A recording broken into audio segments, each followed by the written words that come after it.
We've always had a rule, if you reach out, you're not going to be put on hold for an hour. You're not going to be responded to 5 days later. You're going to get a response in an hour. You're going to have a personable person. Even today, we still do an old school model of your sales rep is your support rep all the way through the life of your contract. Interesting. That white level of service, while we may, the big guys can offer quick turnarounds, flashy features. We have just as mature features, just as that as them. But then also on top of that, we offer that level of personability that, no one wants to cancel a contract with their friend. No one has a problem canceling their AT&T contract. Yeah, because then at that point with the big guns, then you're just another number. But when you're not just another number, you're someone that you guys truly care about, then that relationship completely shifts. Hello, everyone, and welcome to the Business of Learning podcast. My name is Joao Camargo, and my guest here today is Rian Manley, who is the Vice President at DoctorConnect. Ryan, thank you so much for being here today. Yeah, I appreciate you having me. I'm excited to have this conversation, Ryan. Why don't we start off with you just telling everyone a little bit more about DoctorConnect, who you guys are, who you help, and any context you'd like to share about the company. Yeah, so DoctorConnect is the child company of Adaptable International, which was started back in 1992 by my grandfather and my father. I am third generation owner in the company. We started off in the job applicant screening back in the 1990s. We moved to credit check in the early 2000s, and then we pivoted after the 2008 crash into the healthcare industry, is what we do now. We focus primarily on patient engagement and communication automation for front desk tasks. So that will be anywhere from appointment reminders, filling last minute cancellation slots, scheduling, surveys, digital documents, basically anything you do prior to a visit to a doctor. We handle that and automate a little bit of it for our clientele. Awesome. Very, very cool. And just as a final bit of clarity there, are you guys working with the physicians? Are you working with the clinics, the hospitals? Tell me a little bit more about that. We're pretty specialty agnostic. So we work from anyone from the, mom and pop shops where there's a provider or front desk staff that might be the wife or the husband. And then, all the way up to major hospital systems, government facilities, anywhere in between. Awesome. Very, very cool. And one of the things that in our first conversation I found very, very interesting is that you mentioned you're a third generation within the company, of course, with some iterations here and there. But talk to me on the vision, or if anything has changed from when your grandfather first started everything to how you guys are trickling things down now, and how it feels to, of course, pursue, I guess, this family business that has been going on for a few decades. Yeah. To talk on the pursuing part, it's really, it really drives you when it comes to actually being part of the business. The family, it's nice when, you join a company, you're into it, but when it's the family legacy, I think you just put in those little extra effort, little extra hours, and you really don't mind it that much. It's what my grandfather started. It's what my father's building. It's what I'm going to continue to build. So it's really easy to, just put in that extra work compared to where, if, you're joining a major corporation or maybe a startup, you don't have that legacy. You do want it to succeed, but it's not like family legacy on the line. So it doesn't make a big difference in terms of that. In terms of the vision, we've just always focused on trying to make things easier. That's where my grandfather started, is just, what was the hassle back in the day? It was, screening clients before they even came into the interview. So that's the first thing we did was we had those pre-qualifiers. Before it was AI running it, it was our phone systems that would qualify you. Then when we pivoted into the auto industry, it was just about making lead acquisition easier.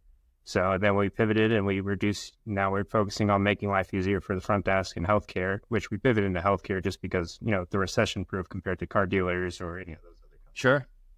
Oh, very, very cool. Yeah, it's great to see how things adapt. But at the end of the day, the impact that you're trying to drive is still the end result is very much the same. Just the avenue of getting there becomes a little bit different, which is, hey, you guys want to help these businesses as much as possible to facilitate their processes, and the clients that they help. But you guys come in to be able to make that process so much more seamless, which is awesome to hear. And talk to me a little bit more about when you guys first had that pivot and you started looking at the healthcare space. What were the challenges that occurred back then? How are these different from the challenges that you guys face now?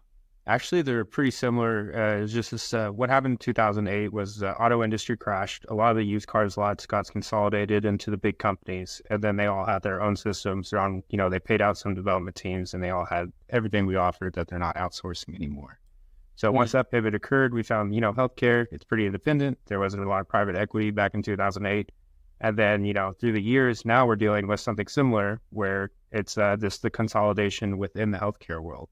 So, you know, it's going to be the big guys. We're not competing against the mom and pop shops anymore. It's these multi-billion-dollar companies, anywhere from Oracle, which runs the Cerner EHR, which is, you know, offering direct competition to us, to, you know, the startups that are having 50 million of funding and they're running on, you know, $2 to $3 million loss a quarter, where we're bootstrapped. So we don't get the opportunity to, you know, throw stuff at the wall and see what sticks and then keep running from there. We got to find something that works and really pin down into it. Is there any specific reason why you guys never tried or never pursued raising rounds and things of that nature? It was actually kind of my grandfather's philosophy. He was kind of an old school conservative type, you know, the country club type. But he's always said that if you can't make it on your own, you shouldn't make it at all. You know, that's kind of the market idea of it. You know, if you can't, you know, come up with the idea, make it profitable. He didn't believe in trademarking, patenting anything. He said if someone else can do it better, they have the right to do it better. So it's just always been kind of a family philosophy of, you know, if we can't do it, then we can't do it. It's interesting. If someone else can do it better, then they have the right to do it better. I like that. I like that a lot, because then it puts the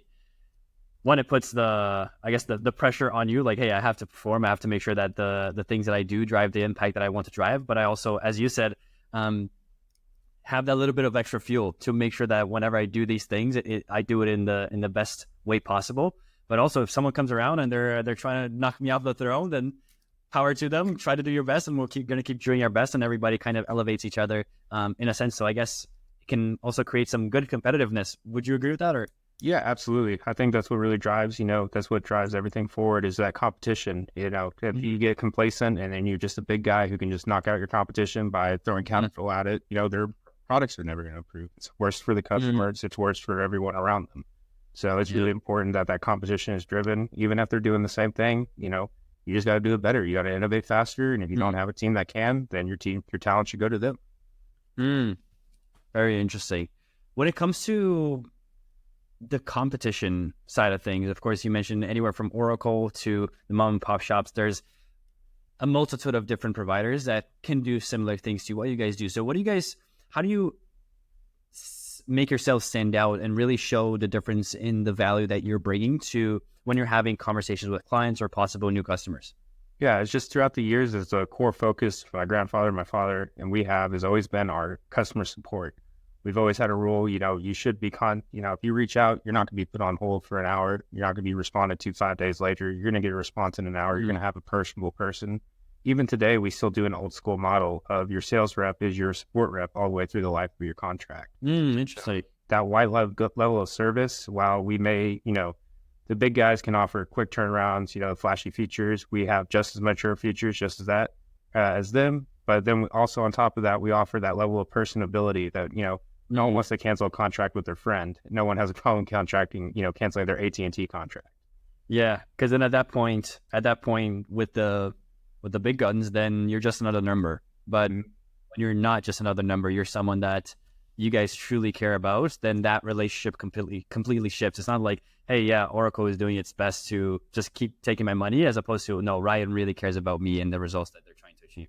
Yeah, and that's what we really try to push with our customer support is, you know, they know, you know, what's going on in your life, what your family's doing, you know, what your problems are. They come to us for just about everything in terms of like, hey, do you know a good company who does this? You know, they really trust us in terms of being, as top of offering them the service, they trust us as an advisor to their clinics or businesses.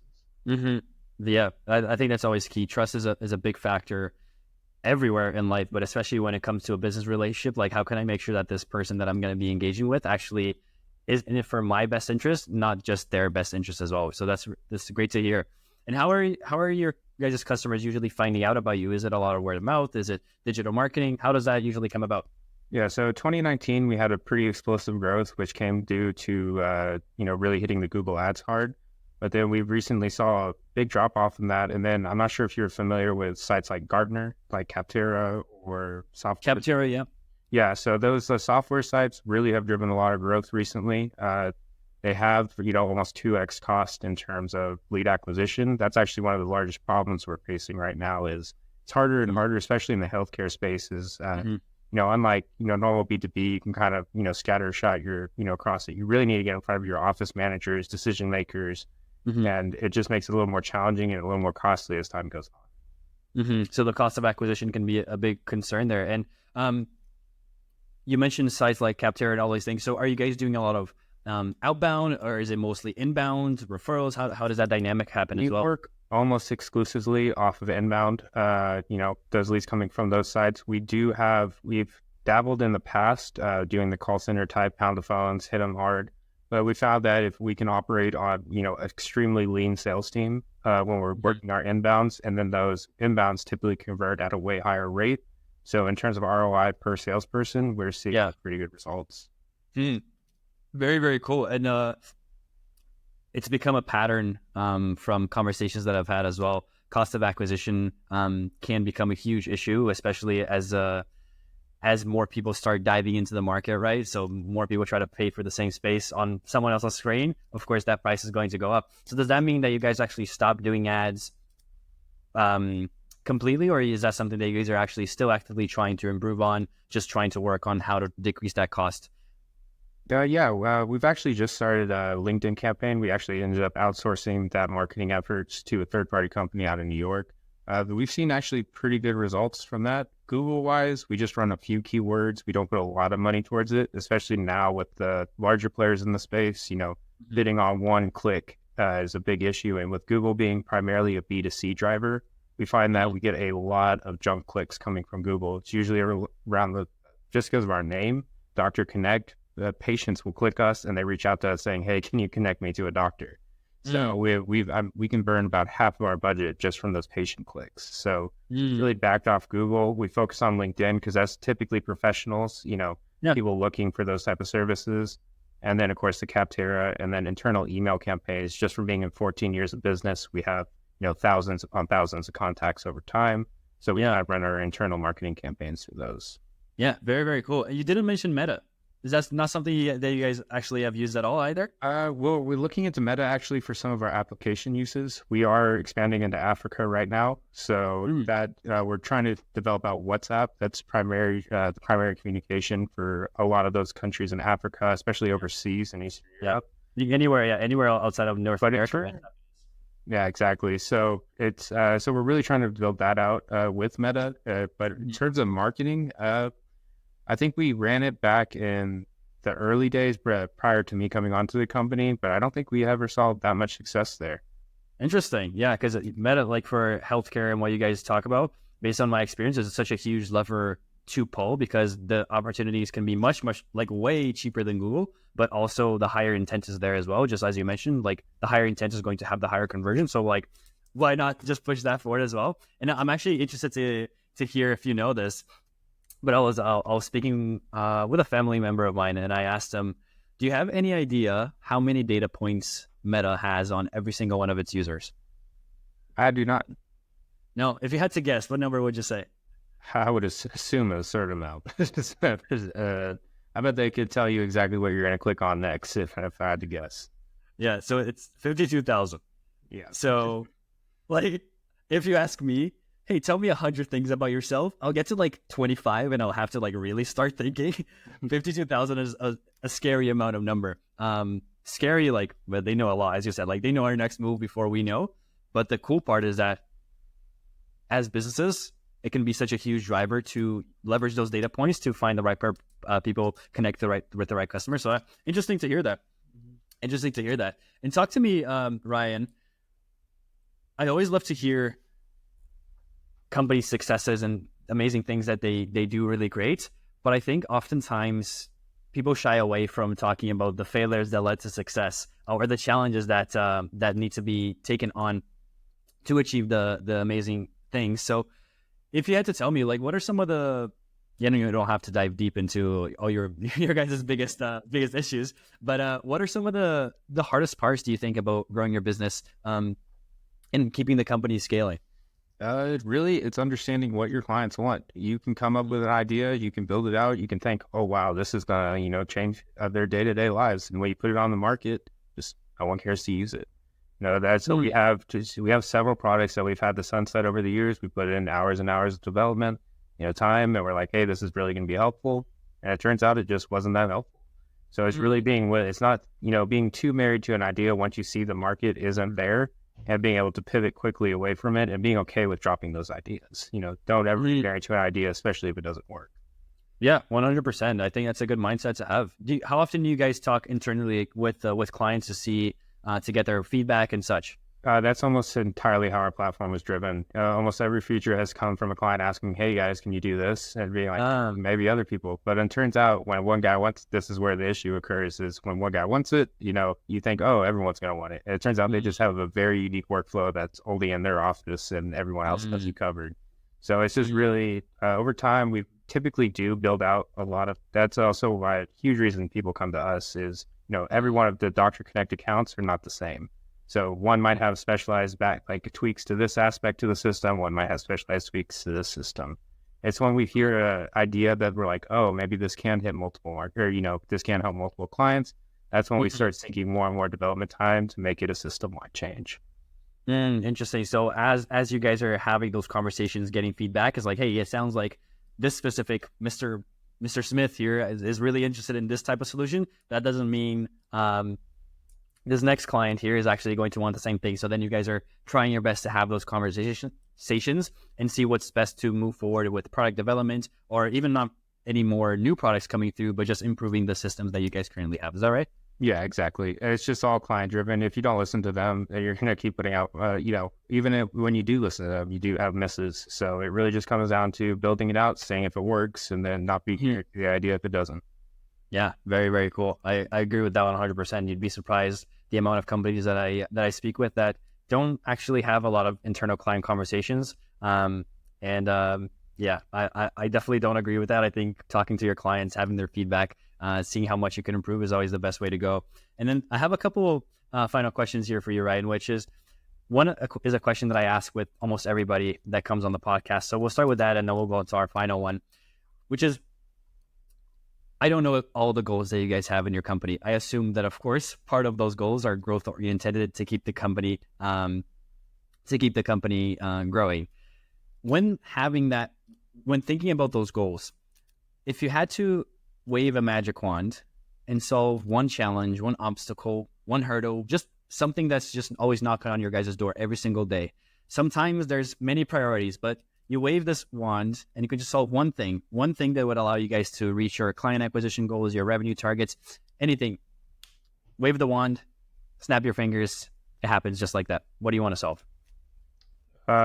Quality talent. We'd love to be able to onboard, especially a struggle being a smaller business and not a lot of having, standard SOPs in place, is bringing on that talent that can actually fit into the company quickly and efficiently. So we've, in the past, luckily, our typical tenure is anywhere from 15 to 20 years right now with the company. Well, most people have been with there for 25 plus. I'm basically the youngest in the company right now. So it's just, we found over the years is, my grandfather always said that, Manleys aren't great at what we do. We're great at finding people that are great at what they do. So it's always about finding the right talent and being able to put them, in the right place and, keeping them happy. If they're happy, they stay. That's just as simple as that.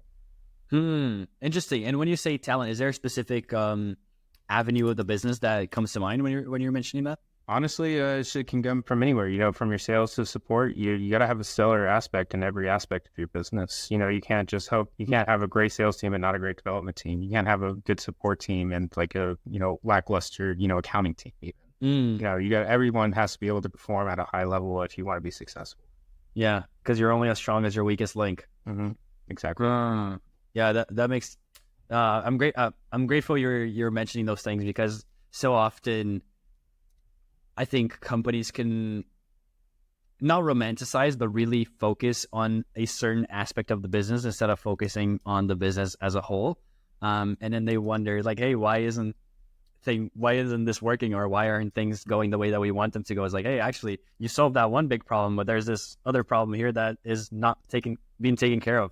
So it's great to see the holistic approach that you guys have on that as well, if you agree with that, of course. Yeah, of course. Yeah. And then it's with the issues you see all over the places, they'll sink all their money into the development team. And then you'll see their sales team is lackluster and they're wondering why are we hitting our numbers? Or they sink all their money into their sales talent and then their development team. And then they're wondering why are all these clients churning, or because, the product isn't working that well. So it's just finding, every aspect of the business has to be up to par if you want to succeed.